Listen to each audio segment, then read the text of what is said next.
going on, everybody? Sorry we're a little bit late today. We had a couple malfunctions. We forgot the most important part of the whole show, and that's the giveaways today from last time. So we had to cut out the names, and that's what we're going to go ahead and start with today. Hope everybody had a good weekend. Ours wasn't too bad. A little ups and downs, but getting better. Yep, every day. You get better every day. So you want to do the drawing first? Yeah, let's just do the drawing first. And, okay. And can you guys hear us, audio-wise?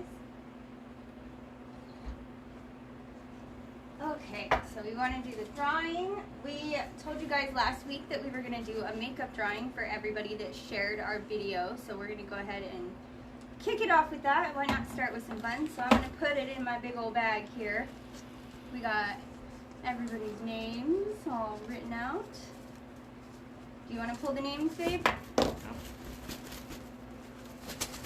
How many are you drawing? We're going to draw 5. So 5 people are going to get one of my makeup kits. Okay. So the first winner is going to be... Pick a good one. Melissa V. Hill. Melissa V. Hill. Woo, woo, woo, girl. Okay. And the next one. Surprisingly, no men shared our videos. Have you noticed? Did you notice that? Yeah. All girls. What's up, man? We gotta change that. You don't want no makeup, guys? You don't want no. Ambrosia Mansfield. Ambrosia. Ooh, girl.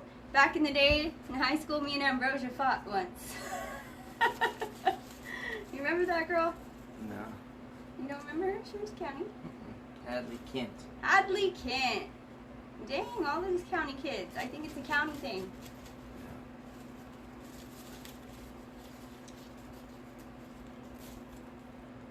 Alright.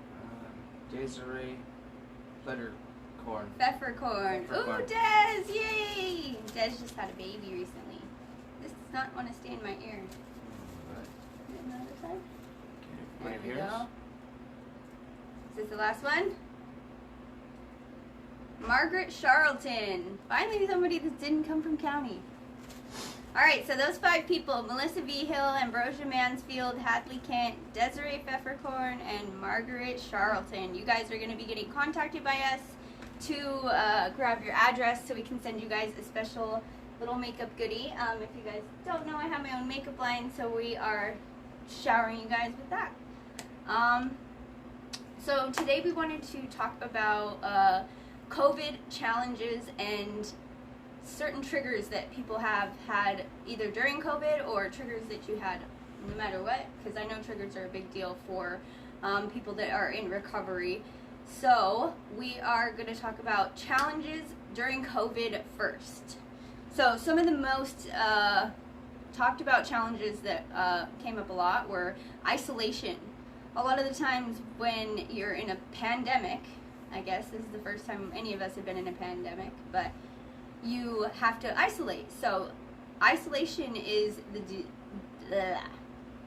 addiction is the disease of isolation is something that I had read a couple of times in a few articles that I had been going through. And it really, really does just put you alone and put you back in that mindset of, okay, I'm alone and nobody's keeping me accountable. And I'm trying to keep myself accountable, but sometimes those hard things come up. So you're alone and it just makes it a lot easier. And then another one of those, do you want to do the next one? Where's it at? Right here.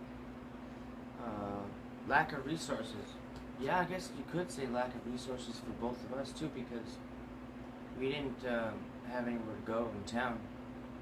We couldn't go. There wasn't any AA meetings or NA meetings because they shut everybody down, so we weren't able to go anywhere. And that's a big thing for me. Really big thing for me. I have to have somebody to talk to, like most of the time, all the time. For me. Like in person? Is in person better for you? Yeah, because everything's over the phone now, and it's like live video chats. I don't know how it is for you guys, but I have to be able to see somebody, talk to somebody, you know. And because you get a full like vibe of who they are, and they get a vibe of who you are, you know. And it's better that way, I think so. Okay, and then another thing that popped up that I thought was good or was interesting, I should say, is the Plandemic stimulus funding the drug epidemic. Everybody got stimulus checks. Yeah. So everybody had no job to go to. Everybody had nowhere to go, nothing to do. But a bunch of money. Bunch of money, and you're just stuck alone in your house with all this stimulus money, and you're a recovering addict. So that's just throwing gas on the flame right there, in my opinion. And I called it the Plandemic because I'm a little bit of a conspiracy theorist, if you guys don't know that about me. I really, really think it's interesting to follow the conspiracies and see how they unfold. Yeah. And the Plandemic has definitely been an interesting one for me. I definitely think something more is going on there, but that is not what we're here to talk about today. So we won't get into that because we could have a whole leg-long thing about that. Okay. So another Sober challenge. Living, did they shut those down? They shut Sober Living down. There was one facility in New York. They had 12 girls. Of those 12 girls, all but 3 relapsed within the first week, and all but 1 didn't relapse. Oh wow, that's a lot. So out of 12 girls, all of them relapsed but 1, and almost all of them within the first week of the Sober Living place being shut down. Yeah, that's not good. That's sad. It just what was with the support? Support. So like in-person treatment, being able to go see your family. That was a really, really big one for a lot of people. Is we weren't allowed to go see our parents or our grandparents because they could get sick. So emotional support, family support, friend support, being in a group setting is a big, big help for a lot of people that are recovering addicts because it shows you that you can be normal, that you can have that friendship and that lifestyle. Right. For me, it was kind of hard because I was at the time I was in a halfway house, so I had a lot of structure on top of structure, and then they took it all away from us. So that was real hard for me. I was stuck in a supposed to be sober living place, but it wasn't. You got stuck in it. But it wasn't sober living. It was like everybody was getting high. Yeah. And how were they getting away with that? Like, I mean, there's ways around everything. Well, not necessarily how were they getting away with it. More so, how come people weren't giving them the help that they needed? Because, I mean, it was probably obvious that everybody was high. They didn't. They didn't give the help. They didn't give the help. No, that's why the place is failing today and going to be shut down. You know, so. Yeah. Yeah, they needed to change a lot of things and they never did. So. What else is family strains? Yep, family strains. Kids not being in school and parents not going to work, losing your job, getting laid off, going from $100K a year to living off a stimulus check. Yeah. That was some other situations. Your kids being at home with you. Yeah, people would think that the stimulus checks were going to keep coming. Yep.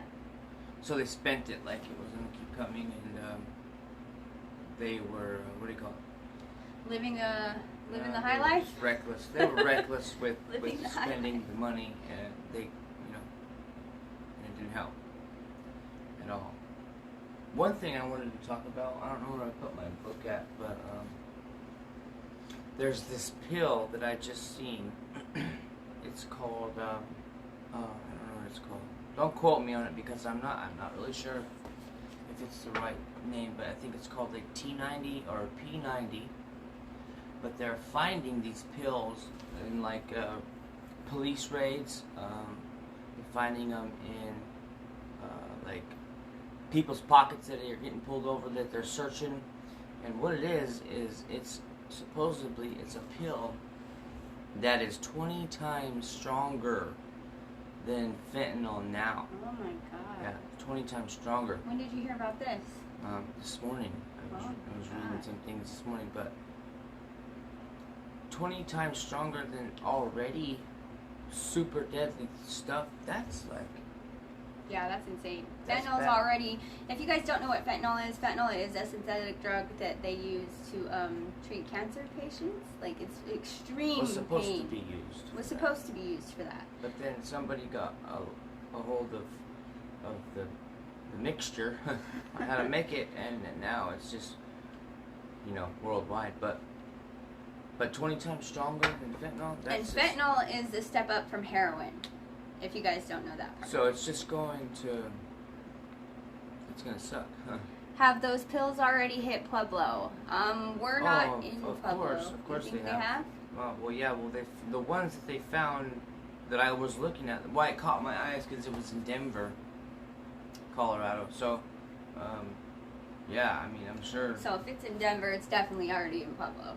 Yeah, and they look just like regular pharmaceutical pills. They come like looking like they're like a prescription drug. Prescription drug, but it's not. They have no name. When you look it up on, like, the pill identifier, they pop up as nothing. It says they cannot find this drug in the system. So yeah, they're very, very bad. And I think pills. I think it makes kids easier to take pills than it is to smoke like hard drugs. You know. Your coffee's better than mine. Yeah, is it? Yeah. Does that make sense, though? Totally. A pill? That's scary because then they also think that, hey, it's from a doctor, so it must be okay. That's another part. But yet it's not. It's going to kill you faster than fentanyl kills you, and that's fast. Okay, so that looks like all of the challenges that we had written down so far. If you guys have any other challenges that you are experiencing, please feel free to put it in the comments. We'd love to hear your guys' side of things. We also loved the what do you call it? The feedback that everybody gave us that we asked for. So please continue to do that because it helps our videos and it helps us. And share. Get the word out there that we are destigmatizing the stereotype on recovering addicts, because that's a whole nother live. We'll talk about that another time. But we also have our live on Spotify, and yes, we're on Spotify. We're on a bunch of other like different kind of podcast platforms. So far we're just on Spotify, which is the big one. We're also on YouTube and Facebook, Instagram, and we're working on getting our accreditation for Apple, Google, and something else. I can't remember off the top of my head. Rocketfire or something like that. Some other podcasting platform. So yeah. Okay. The more the merrier, I guess. Yeah. Triggers. Triggers. Everybody wanted to talk about triggers. What is it here? So those are the top number 5. The number one is stress, huh? I guess we could both relate to that. Definitely. It definitely wouldn't be my number one trigger, but that was like the most popular top 5 that I was seeing. Stress. I wouldn't call it my top 5, but that's really. It's up there. No. My God, stress is my trigger. Yeah, stress makes me want to use so bad because it helps me to not think about it. Stress is just an everyday thing for me, but I mean, it does play a part. I mean, stress definitely. Now the number 2, people and places. That's definitely a trigger for me. People going around older friends that used to use or that still use. That's a hard thing for me to do. That's definitely a hard thing for me to do. Something that me and you have done differently is when I got sober, I completely shut off everybody. Turned them off. I turned off my whole entire world when I got sober. But when you get sober, you don't do that. You still keep in contact with certain people just other people are able to. Everybody's different. Everybody copes differently. Everybody relapses differently. Everybody recovers differently. And me and him definitely have some differences in recovery styles. So I'm personally someone that has to cut ties. He's somebody that is not. He doesn't have to do that. So we also want to know if that's something you guys have to do.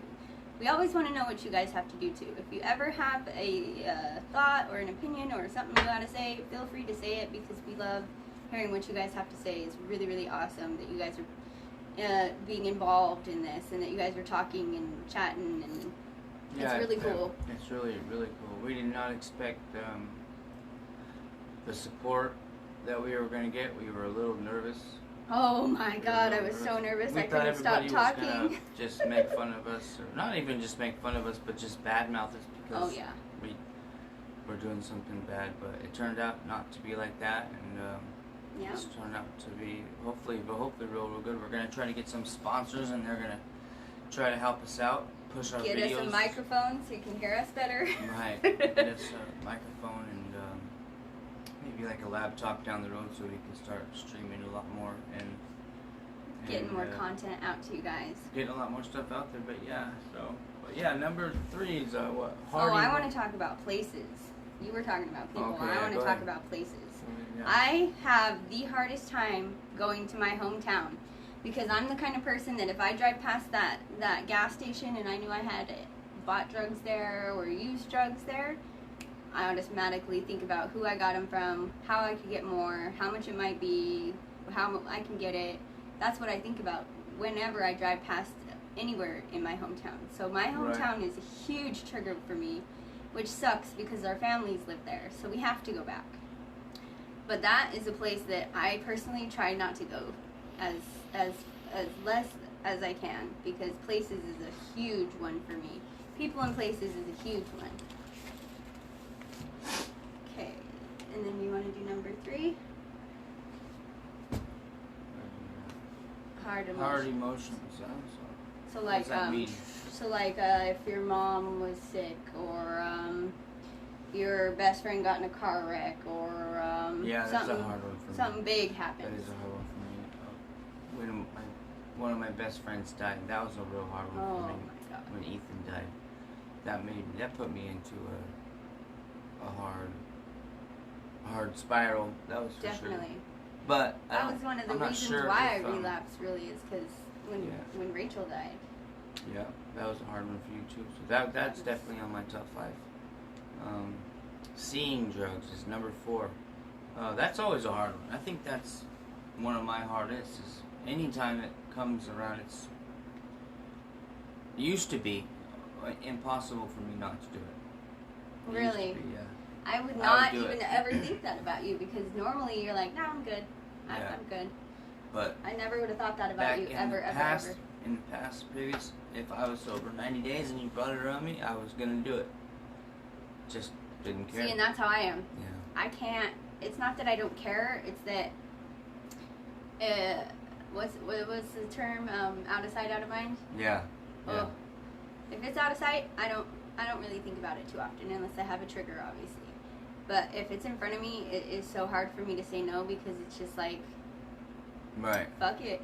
Yeah. I definitely have a fuck it mentality when they're right in front of me. So that's why I cut my people off. Yeah. I don't. You're stronger in that area than I am. And number 5 is times of celebration. That is definitely a hard one for me too. Christmas. Yeah. Oh, I hate Christmas. Not even so much celebration, just get-togethers. Family, not family reunions, but family birthdays or anything. Anytime the family's together in one room, it makes it hard. It makes it really hard. Yeah. It's getting way easier now, but before, geez, I couldn't do it. I wouldn't go, and now I know why. I see certain friends and I see certain people that are, around my family, why they don't come or why they don't show up. Because I was there, I was the dude doing it, Yeah. And I didn't realize at the time, but. This chair is really squishy. I feel like I'm like falling into it. Yeah, we switched because she didn't like this spot, so I guess she doesn't like that spot either. I like all the spots.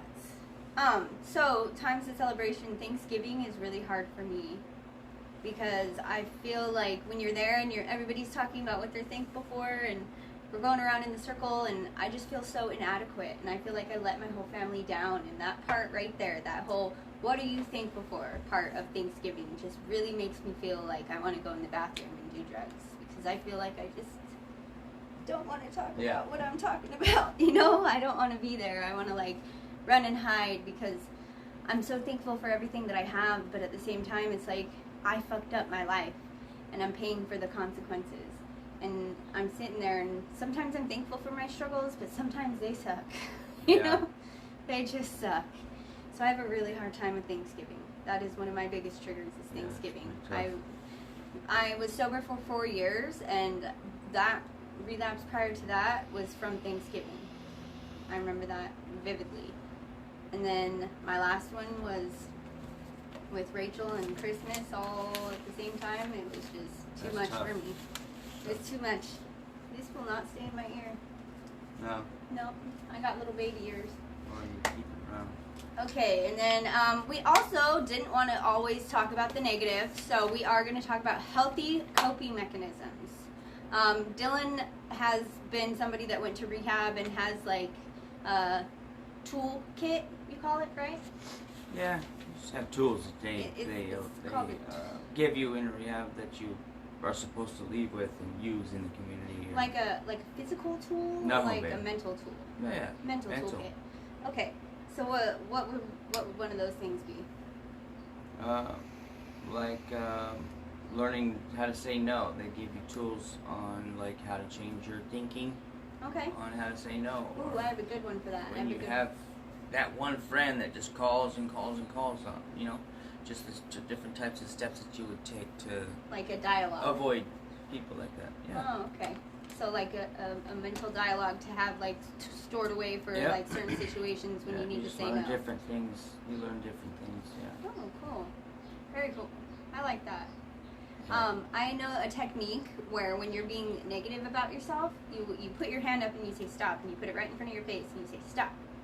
Yeah. So that's something that helps with like negative thinking. So maybe the whole no thing could be that. And physically putting your hand up, I know it seems stupid at first. When you're first starting to do it, you say stop. And you stop thinking negatively and you change your direction of your thinking. Yeah. So we've been trying a lot. You could try it with the trying a no lot of thing. things. Oh yeah, we've tried. We're trying everything. We're on the whole kick of if it's healthy, then we're gonna try it. Yeah.